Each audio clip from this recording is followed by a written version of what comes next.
Hola, bienvenido, bienvenida aquí en nuestra próxima clase sobre las regras de acentuação de espanhol. Sim, vamos dar então continuidade ao aulão anterior. Então, se você não viu o aulão anterior sobre as regras de acentuação, chama Silabeo, as regras de acentuação. Vai lá e assiste primeiro aquele, porque senão não vai adiantar nada ver esse aqui.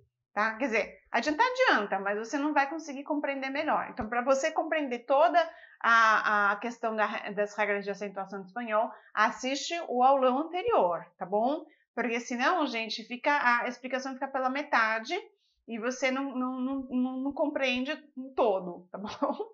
Vamos lá? Todo mundo bem acomodado, com o material de anotação aí em mãos? Então, vamos dar continuidade.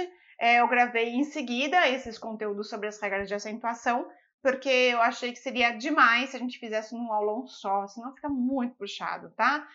O tema já é meio chatinho, mas é importante você saber, então por isso eu dividi para que você, apesar de ser um tema chatinho, e apesar de eu estar explicando com muitos exemplos, para você não dormir aí, para você não desistir de assistir o conteúdo. Então, eu dividi em duas partes, então essa é a segunda parte. Vamos lá?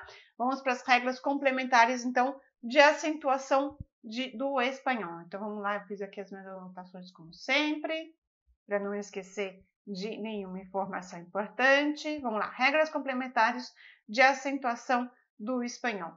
Primeira regra complementar. Ai, meu Deus, qual que é a primeira regra complementar? Vamos lá. Não se acentuam, então, não se acentuam os monossílabos, exceto os que forem, exceto os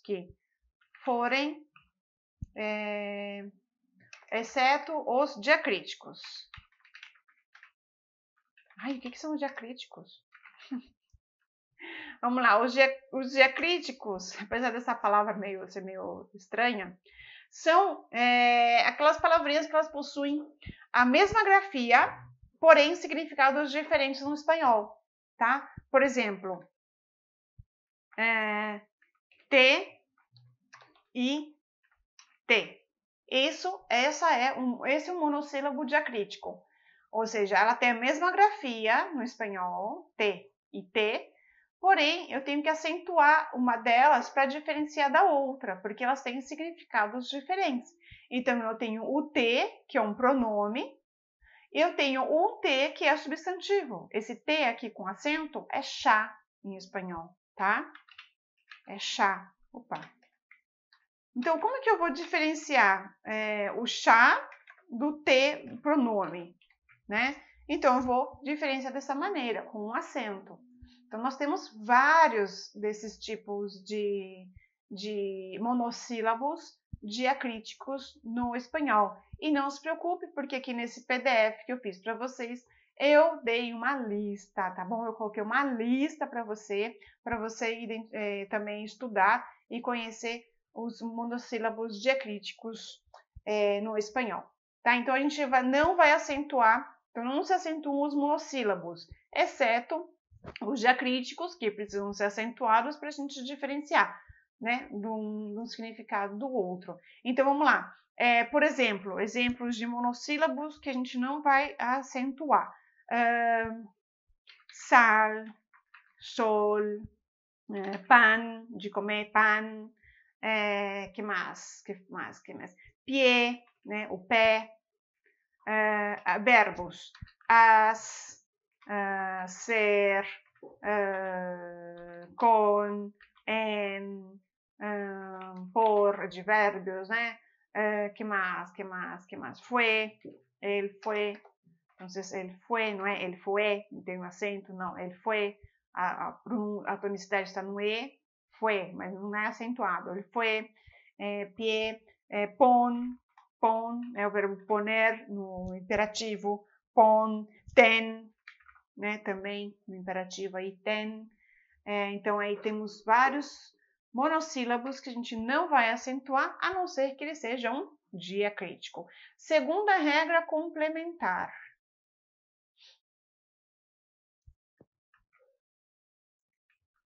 Segunda regra complementar. Os adjetivos que possuem acento gráfico e que a gente vai colocar aquele sufixo mente no final, às vezes, né? Quando a gente transforma ele em um advérbio, de modo, né? A gente vai transformar ele em um advérbio. Então, a gente coloca o sufixo mente. O acento gráfico vai ser mantido, exatamente. Por exemplo, um adjetivo fácil. Fácil. Então, a gente vai transformar ele em um advérbio, a gente vai colocar o sufixo mente no final. Facilmente. Facilmente.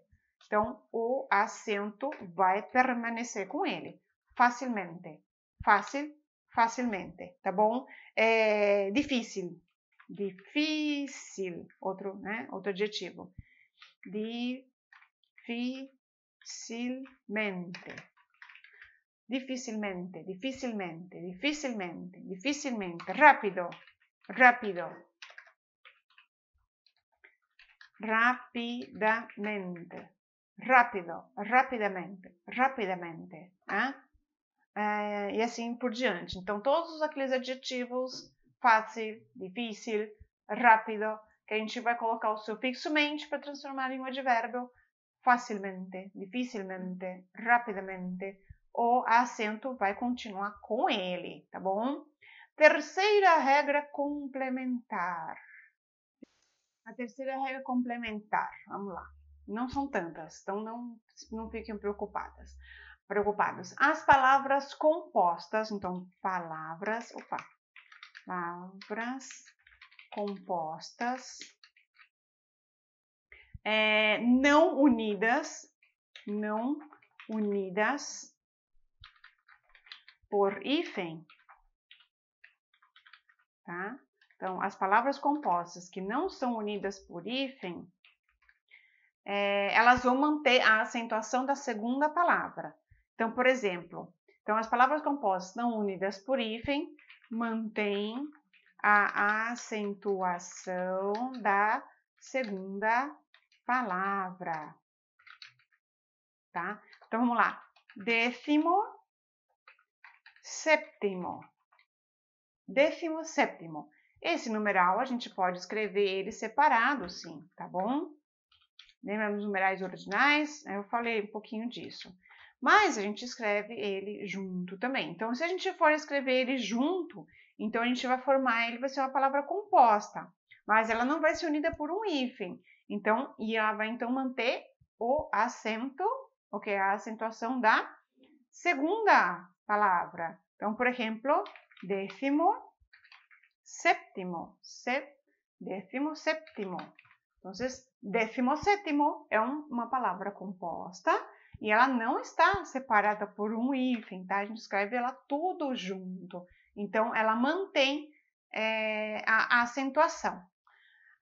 Já as palavras compostas por dois adjetivos e que são unidas por um hífen, aí cada palavrinha vai manter o seu acento se ela tiver. Então, por exemplo, este artículo crítico biográfico. Então, temos crítico e biográfico, tá? Gráfico. Então, nós temos dois adjetivos para este artigo, crítico e biográfico. Então, a gente vai unir eles, vamos formar, então, uma palavra composta desses dois adjetivos e a gente vai unir, então, elas por um hífen, né? Com um hífen. Então, elas são unidas pelo hífen. Elas mantêm a acentuação crítico, biográfico, ¿vale? Este artículo económico-político o político-económico. Político-econômico. Eu tenho que lembrar de dois adjetivos que têm acentuação para a gente formar um só. Vamos lá. Político-econômico, tá bom? Eu estou dizendo que este artigo é muito político-econômico. Não sei, de um assunto político-econômico, de um tema político-econômico. Então, aí a gente tem político e econômico, as duas palavras levam acentuação. né, dos adjetivos aqui nesse caso, né, político, econômico, porque estou dando um adjetivo para este artigo, digamos assim. E aí, então, eles são acentuados e aí a gente vai manter a acentuação. Então, por exemplo, às vezes você não necessariamente vai escrever uma palavra dessa, mas você vai ler uma palavra dessa. E aí você vai olhar para ela e vai falar, peraí, mas por que essas palavras estão sendo acentuadas? Porque elas são adjetivos que unidos por um hífen, então elas vão manter a acentuação que elas já têm, que elas já possuem, vale? Ou se você for fazer algum teste aí, alguma prova de espanhol sobre acentuação, às vezes vão colocar para vocês exemplos, tipo assim, se crítico e biográfico acentuado, outro crítico e biográfico não acentuado, um acentuado, outro não acentuado, para você escolher qual é a forma correta. E você já sabe, então, que a união de dois adjetivos por um hífen, cada um vai continuar com a sua acentuação. A mesma coisa aqui, vale? As palavras compostas que não são unidas por um hífen, a gente vai manter a acentuação da segunda palavra.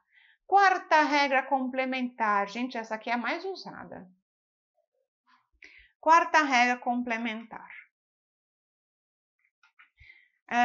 Acentuam-se os pronomes interrogativos e exclamativos. Então, acentuam-se os pronomes interrogativos e exclamativos. Sim, acentuam-se os pronomes interrogativos e exclamativos.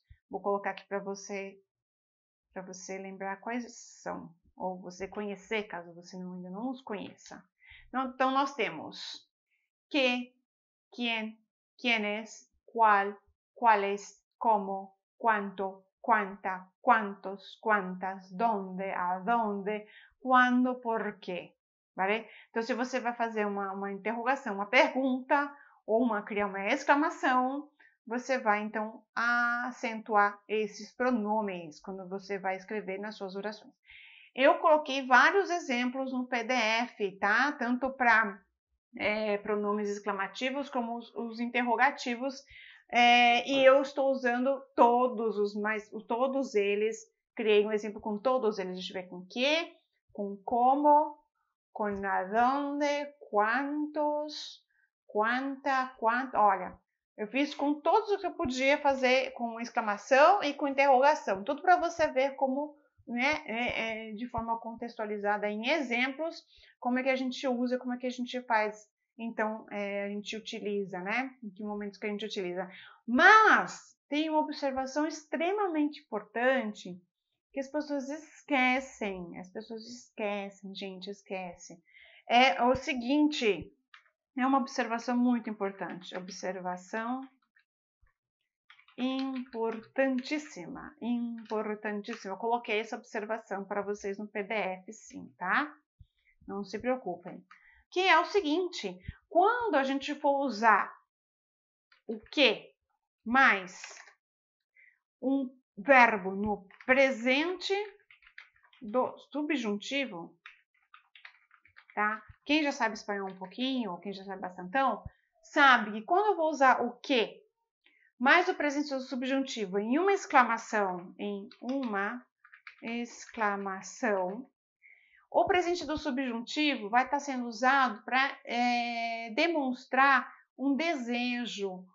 Eu quero expressar um desejo para você, por exemplo. Eu quero expressar um desejo para você. Então, se eu vou criar uma exclamação usando que mais um verbo no presente do subjuntivo, esse que não deve ser acentuado graficamente.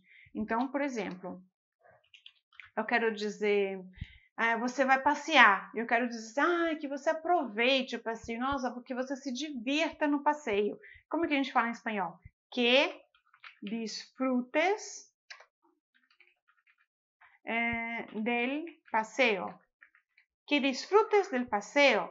Que disfrutes del viaje, se fosse uma viagem, né? Então, aí, eu não vou acentuar esse que, tá bom? Porque o verbo está aqui no presente do subjuntivo.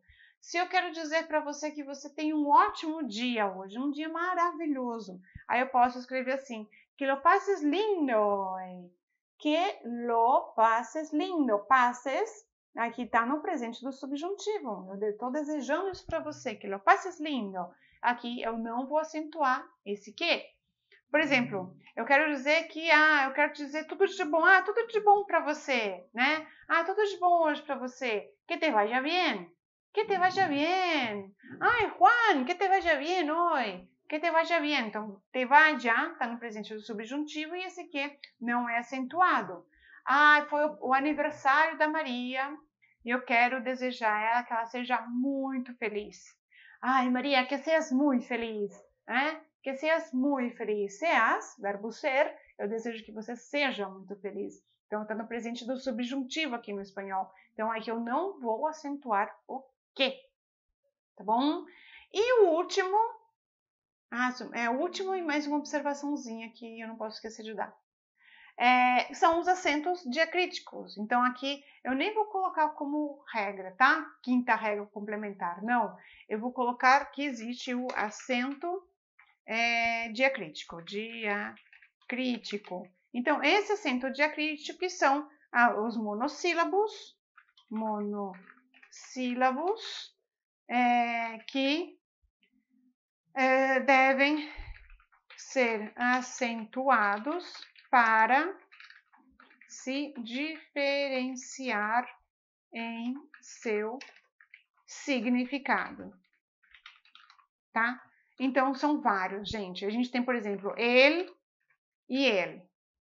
Ele, nesse caso aqui, é um artigo, que a gente usa. El libro, el hombre, el perro. E nós temos outro ele, que é o pronome pessoal. Juan, ele, né? Terceira pessoa, ele. Então, eu preciso pronome sujeito, né? Pronome pessoal sujeito. Então, eu tenho que diferenciar, porque no momento que eu estou falando, é tudo ele. No momento que eu vou escrever, então eu também tenho que diferenciar. Nossa, então eu não vou acentuar, então virou artigo. Então, para você que é brasileiro, às vezes assim, é ele, tá falando, tá ele. Mas para o nativo já fica errado. É meio que como se a gente falasse problema, tá? Então, para o nativo, quando lê e aí não está acentuado de forma correta, fica estranho, porque aí o sentido muda. Às vezes não muda. Tá bom, vai lá em contexto, entendeu? Mas às vezes muda. Então, por exemplo, mi e mi. Então, olha só. Outro monossílabo que a gente precisa acentuar ele para a gente diferenciar. Então, mi aqui é um pronome possessivo. Então, mi mamá, mi abuela, né? Mi coche. E o mi, que é um pronome reflexivo. Então, se eu falar mi acentuado, mi mamá, a minha mamãe em mim? Minha mamãe? Minha mamãe em mim? Então, fica meio estranho. Então, o pronome reflexivo é o mi acentuado. A mí también. A mí no me gusta, a mí me gusta los helados de chocolate. A mí también. Entonces, esse a mí também, esse a mim, eu também gosto. Então, esse a mim tem que estar acentuado porque é um pronome reflexivo. E assim vai, tá? Tem vários. Então, no PDF tem uma listinha com a explicação o que é e com exemplos, tá bom? O que mais importante é isso, gente. A gente tem que ter exemplos para a gente poder entender, né? Tá bom, é um pronome reflexivo, tá? Mas aí se você não tem um exemplo para você ver ele em contexto, não adiantou nada, tá bom? Porque quanto mais a gente vê as palavras, os conteúdos em espanhol em contexto, ou seja, acontecendo, em exemplos, né? A gente consegue memorizar, reter essa informação de uma melhor forma. Uma observação importante, tá? Que nós tínhamos solo e solo, tá? Em espanhol, solo e solo. E esse solo, ele era acentuado para se diferenciar também do outro solo. Então, nós tínhamos o solo, que é um substantivo, e adjetivo, tá? Por exemplo, me gustan los solos de violín. Yo me siento muito solo, tá? Então, lá, eu gosto dos solos de violino, então, nesse caso, é um substantivo. E eu me sinto muito solo, eu me sinto muito sozinho. Então, aqui também é um adjetivo, tá? Então, no primeiro é um substantivo e aqui é um adjetivo. E aí, nós acentuávamos o solo, tá? Como um advérbio. Advérbio. Então, aí, um exemplo é: solo faltan 6 días para las vacaciones. Só faltam 6 dias para as férias. Deus meu, o que eu escrevi aqui?